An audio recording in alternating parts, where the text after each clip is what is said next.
Do you know what's the best lighting and composition study is? Let me show you. This study has a few levels depending on the number of values you can use. Now, you can give it as many levels as you want. I'm going to show you the 4 that I normally do. But the first thing you want to do is select some references with at least decent lighting and composition. Okay, so let's start with level 1. In this level, what you need to do is try to represent the reference with only 2 values. The 2 values are basically overall light value and the overall shadow value, which can also be called the light shape and the shadow shape. Now, you might ask why. What's the purpose of this? The purpose is to learn to see what matters. When you only have 2 values, you can't be thinking about the details. Instead, what you should be thinking about is how you can use the values to present the idea with as much clarity as possible.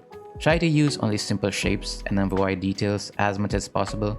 As long as the main essence of the reference picture is there, you can call it a success. Let's look at another example. These kind of references can be a bit tricky because there isn't really any defined shadow shape and light shape. There's the sky, the clouds, the mountains, and the ground. How can you paint it with only 2 values? This is where you need to start looking at the big picture. The sky, the clouds, the mountains, and the land don't really matter. What matters is the essence of the picture. So what I did here is I painted the sky and the mountain with 1 value and the clouds and the ground with another value. And it works pretty well. The idea is very clear and that's what matters. It's very simple if you don't overthink it. Okay, so let's move on to level 2. This is pretty much the same thing. The only difference is that you have 1 more value to work with. Now, the more values you add, the more work you will have to do, but it will also become easier to convey the idea. For example, in this painting, I used a single value for the rock formation, the ground, and the sky. Then I used a shadow value to separate the 3. But the silhouette of the rock is still not very clear and is merging with the sky. So I used a 3rd value to paint the clouds, which makes the silhouette of the rocks much clearer. Let's look at another one. So this is a painting from Craig Mullins and it's pretty dark, but the composition is very clear. So how do I create this composition with only 3 values? So there's the shadow value and there's the light value. And these 2 values kind of do the job, but to make the composition clearer, I will introduce a bounce light that will light up the background, the face, and the sphere. Just 1 extra value can add so much more clarity to the composition. Amazing, right? Okay, so let's move on to level 3. In this level, we will be using a total of 5 values to create our composition. This is where things can become a little complicated as your decision-making skill will be put to the test. I am again using a Craig Mullins painting as a reference. Craig Mullins, in my opinion, is one of the best, if not the best, digital artist there is. He is what I would describe as a god of digital painting. So if you wish to get better at digital painting, I would highly recommend that you study his work. Now, I'm using the first 2 values to define the walls and the ground. The left wall is darker than the front wall because of the reflected light, and the ground is brighter because it's a shiny surface, so it's reflecting the walls. Now the carpet is brighter than the front wall, and I would have used a different value for it, but I only have 5 values and I didn't want to waste any. So I used the value of the front wall to paint the carpet.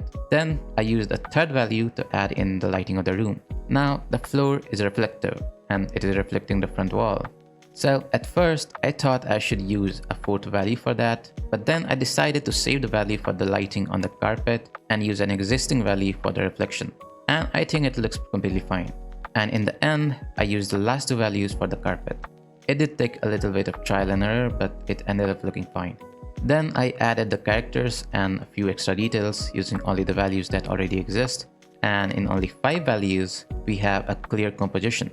This was level 3 of this lighting and composition study. Now level 4. This level does not have any limits on how many values you can use, and the only purpose is clarity. Now that being said, don't overdo it.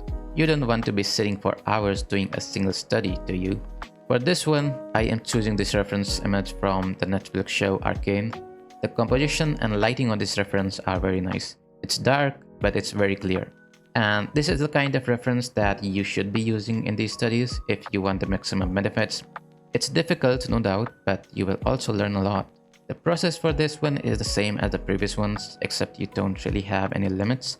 But now that I am looking at this, I think I missed an opportunity to show you how I would go from level 1 to level 4 in this single study. You should definitely try to do that. Take a reference picture and paint it with 2 values first to see if you actually understand the overall composition. Then add another value for level 2 and then 2 more values for level 3 and then take it to level 4. This is going to teach you 2 things. First, lighting and composition, and second, to see what only matters and ignore the things that don't. And this was the study. I hope you found this helpful. I will see you in the next video. Goodbye.